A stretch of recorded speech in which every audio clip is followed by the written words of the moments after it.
Bonjour les amis Turfis, c'est Simon. J'espère que vous allez bien, que vous êtes bien installés et que vous êtes connotés les infos, les tuyaux, les infos pour ce dimanche 16 mars, un quintet fou à Saint-Cloud avec une grosse réunion à Saint-Cloud d'ailleurs ce dimanche.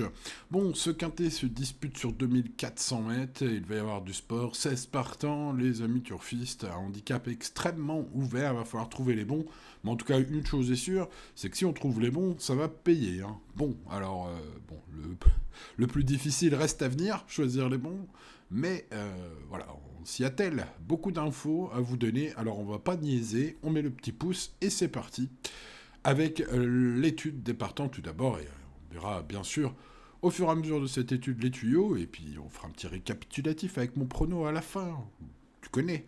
Allez, c'est parti. Le 1, Rainier City paru depuis octobre.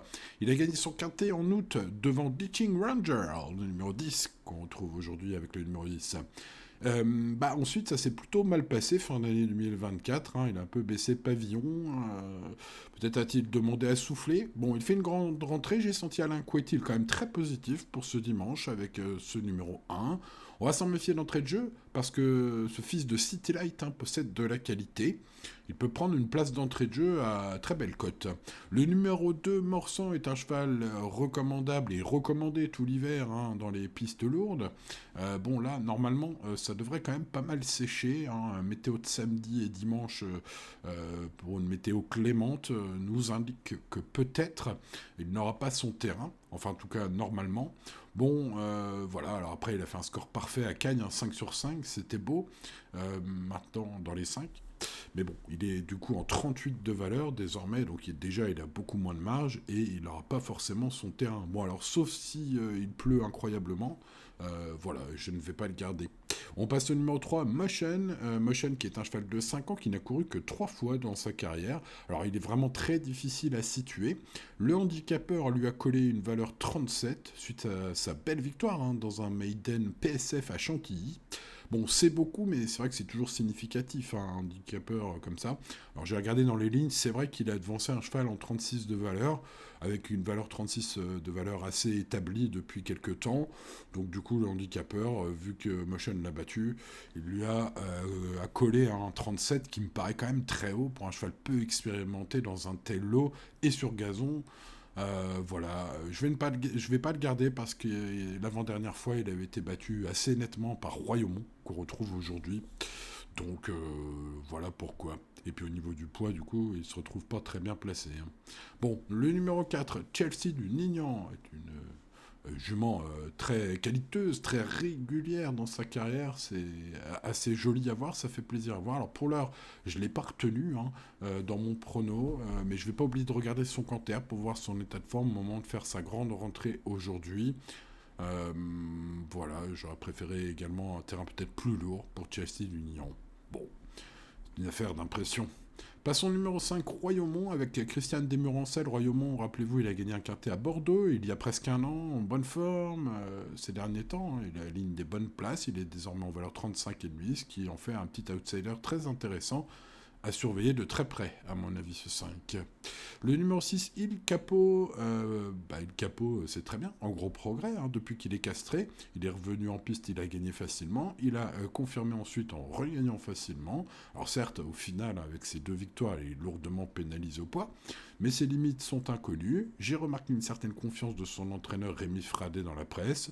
Au final, j'aime bien ses lignes, j'aime bien l'impression visuelle de son ultime victoire, j'aime bien son aptitude au terrain assoupli, et j'aime bien son aptitude à la distance du jour. Bon, vous avez compris, mis bout à bout, tous ces atouts factuels en font une très belle chance. Eh bien, écoutez, j'aime beaucoup ce numéro 6. Le numéro 7, Rouloulou, il n'avait pas un stade pour lui la dernière fois, 39 contre 1 dans le prix de la Gassionne, rappelez-vous. Alors, je me suis trompé ce jour-là en le gardant pas, comme beaucoup de gens, je pense. Le terrain lourd, c'est vrai que j'avais souligné quand même qu'il avait l'aptitude, l'a beaucoup aidé, je pense, et je pense qu'aujourd'hui, ce qui est sûr, c'est que je vais pas le garder, ce 7, mais est-ce que je vais me tromper comme la dernière fois Possible, voilà, sera-t-il en verbe, sur une piste vraiment moins collante ce dimanche. Bon, j'y croyais pas trop la dernière fois, il m'a donné tort, j'y crois pas trop aujourd'hui, il peut me donner tort ce set, hein. Peut-être l'oubli, hein. Bon, à vous de me dire hein, si vous gardez, parce qu'il va être dans les favoris en plus aujourd'hui. Que je ne sais pas. Qu'en pensez-vous, les amis? Dites-moi dans les commentaires. Allez, on passe au numéro 8, Orléna, avec Christophe Soumillon. C'est un cheval qui est doté de beaucoup de tenue, hein, qui a couru sur très longue distance, d'une pouliche donc très dure à l'effort, régulière, et pilotée par Christophe aujourd'hui. On a à peu près aucun repère à ce niveau, en termes de ligne. C'est son nouvel entraîneur, hein, Cédric Boutin, qui la présente aujourd'hui. Il l'a fait courir une fois, c'était pas mal, avec une troisième place. Bon, outsider pas impossible, ce numéro 8, voilà, je me méfie de la forme de son entourage. Pourquoi pas mettre ça dans un champ réduit. On passe au numéro 9, Bibiena, qui a rejoint mon bloc-notes hein, suite à son ultime sortie de toute beauté. Bah voilà, un cheval qui me plaît beaucoup, qui pourrait être un joli choco, ce numéro 9. Il faut peut-être pas oublier sur un ticket. Alors, est-ce qu'il faut mettre ce numéro 9 en base? Ben, je pense que c'est pas impossible. C'est vrai que si le souci, hein, évidemment, c'est qu'elle affiche 0 sur 2 sur gazon depuis le début de sa carrière, elle dépend de... Enfin, c'est une fille hein, de l'étalon Docteur Dino. Docteur Dino qui produit des chevaux souvent comme lui, polyvalents, qui vont dans tout. Donc voilà, alors il n'y a pas que des atouts, mais il y aura une belle cote, je pense, sur une chance vu l'impression visuelle de son ultime sortie, qui me semble très correcte. Bref, ce 9, ça pourrait être un joli chocolat. En tout cas, j'espère que mon bloc-notes va me servir, là, avec ce 9. On passe au 10, Dixing Ranger, qui a été nettement battu par Bibiena, le 9, sur le sable, donc en dernier lieu, mais son aptitude certaine en gazon en font un cheval qui peut prendre sa revanche même, hein. Pourquoi pas, aller savoir. En tout cas, Mathieu Bram m'a semblé confiant, son coach, voilà. Écoutez, il affronte comme d'autres hein, ses aînés ce coup-ci, mais je pense que ça peut être un très joli coup, ce 10. Le numéro 11, Freeze, bah, je suis assez confiant, je le vois même comme le favori au papier. C'est un cheval qui n'a pas été très chanceux en dernier lieu sur PSF, il est de retour sur le gazon, hein, où il demeure irréprochable. Voilà, il part avec la confiance d'Hans Blumeux, hein, aujourd'hui, sachez-le, qui n'a pas hésité d'ailleurs à faire appel au crack jockey Maxime Guyon pour piloter Lance Quintet.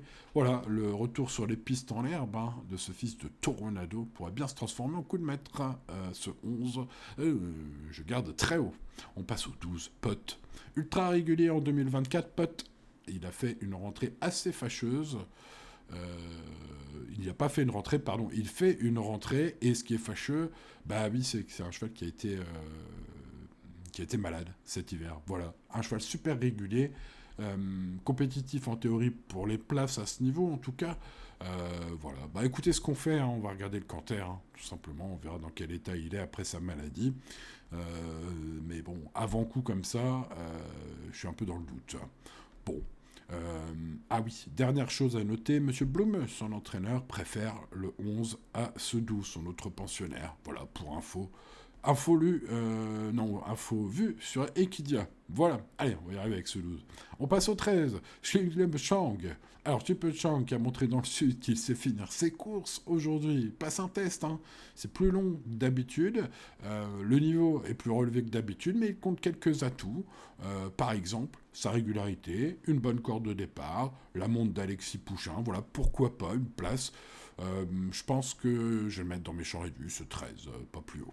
On passe au 14, Turania, c'est un Hongre expérimenté hein, désormais, de 10 ans. Alors il n'a toujours pas gagné son quintet, mais il vient de finir vite mais trop tard, dans une course référence, dans un quintet référence même à Cagnes, hein, derrière Morsan et Narcos. Bah voilà, il paraît qu'il est très bien le matin, hein, selon Nicolas Collery, dans les colonnes de Génie. Il me semble compétitif, et je pense que les ambitions de Nicolas affichent hein, dans la presse me semblent justifiées. En tout cas, Anthony Crastus devra être bien réveillé cette fois, hein, parce que la dernière fois c'était pas terrible. Il a peut-être les clés de ce quintet avec ce 14, qui dépendra évidemment du déroulement de course, mais si Anthony Crastus est inspiré ce coup-ci, ça peut le faire avec ce 14. Méfiance. Le 15, Melango a conclu 3e à ce niveau en fin d'année dernière. Il vient de faire une rentrée très discrète. C'est un cheval qui est mieux en lourd. Je ne le garde pas dans mon jeu, malgré sa valeur handicap intéressante. Voilà, il a peu d'autres arguments. Le 16, Narcos, très bien couru. Si vous avez suivi un petit peu cette étude complète, c'était donc à Cagnes-sur-Mer, hein, vous voyez, avec les lignes donc de Morsan, de Turania, etc. Le terrain très souple prévu ce dimanche chez l'hippodrome de Saint-Cloud, ça lui convient, il n'y a pas de souci. Désormais, il est bien placé au poids dans les handicaps. Me semble à suivre pour les places. Une nouvelle fois, ce numéro 16. Bon, bah voilà, on a vu les 16 partants, les amis. Il Capo semble en avoir sous le moteur, ce numéro 6, avec beaucoup d'atouts, hein, au final. Hein. Voilà, les lignes, l'impression visuelle de la dernière fois, son aptitude au terrain assoupli, son aptitude à la distance du jour. J'ai senti aussi un coach assez confiant, et puis bah, évidemment, voilà, hein, des gros progrès après, castration. Ce numéro 6, limites inconnues. Allez, on va croiser les doigts dans ce quintet très ouvert, avoir des bonnes bases, hein, ce sera le plus dur. Hein. Espérons que ce 6 en soit une. Le 11, espérons aussi, je vous ai dit, hein, pendant cette étude, j'aime beaucoup cette candidature. Un cheval qui n'a pas été trop chanceux la dernière fois, il ne faut pas trop tenir compte de cette 7e place. On fait appel à Maxime Guyon, le cheval est irréprochable sur gazon et a une chance théorique de premier ordre. Bref, ce 11, voilà, un favori et peut-être une base solide, espérons-le. Le numéro 9, Bibiena, ah oui, on tente des choses maintenant avec un cheval qui a été pris en note, c'est là son plus gros point fort, on va dire. Voilà, il fait partie de mon bloc-notes. J'ai pris une grosse note la dernière fois, alors j'aurais évidemment préféré que ce soit sur le sable pour que je sois plus en confiance. Mais bon, allez, l'impression visuelle, parfois, ne me trahit pas. Espérons que ce soit le cas avec ce 9. Le 10, Ditching Ranger. Ben écoutez, ça pourrait être un joli coup. Mathieu Bram est quand même assez confiant. Le cheval a une aptitude certaine au gazon. Voilà, il pourrait prendre sa revanche, même sur Bibiena, pour le changement, évidemment, de terrain. J'ai l'impression que la saison hivernale de ce numéro 10, hein, si je comprends bien la déclaration de Mathieu Bram sur Equidia, a été axée hein, vers ce quintet. Bref, ça pourrait être un très joli coup. En tout cas, les amis, c'est très très ouvert ce quintet. Hein. Bon, le 6, le 11 et le 9 ont ma préférence au papier. Je me méfie très fortement du numéro 10, vous l'avez compris. On met ensuite Royaumont pour sa belle régularité actuelle et avec son jockey fétiche aujourd'hui. Les numéros 14 et 16 sont très bien placés au poids. Le 14 va finir vite, espérons pas trop tard cette fois. Le 16, une très bonne ligne la dernière fois, il n'aurait qu'à confirmer ça avec ce petit poids aussi. Le 1 a beaucoup de qualité mais fait une grande rentrée. Ceci dit, Alain Couetil est très positif dans sa déclaration à la presse. On va s'en méfier de ce 1. Et puis bon, pour compléter le 8, allez, pour la forme de l'écurie, ces dernières courses sont pas mal. Ce numéro 8, et je compléterai mon champ réduit hein, avec le 13, Chip Chanks. Donc ce numéro 13 avec un nom incroyable. Mais pas que, évidemment. Allez, les amis turfistes, on reste raisonnable, hein, je le répète, ce dimanche. C'est un vrai quintet du dimanche. Donc voilà, on prend des bases, on joue en flexi, etc. En tout cas, respectez bien votre budget, surtout aujourd'hui. Et puis n'oubliez pas le petit pouce sur cette vidéo, de vous abonner à la chaîne si ce n'est pas encore fait. Et à demain pour de nouvelles aventures. C'était Simon. Ciao, ciao.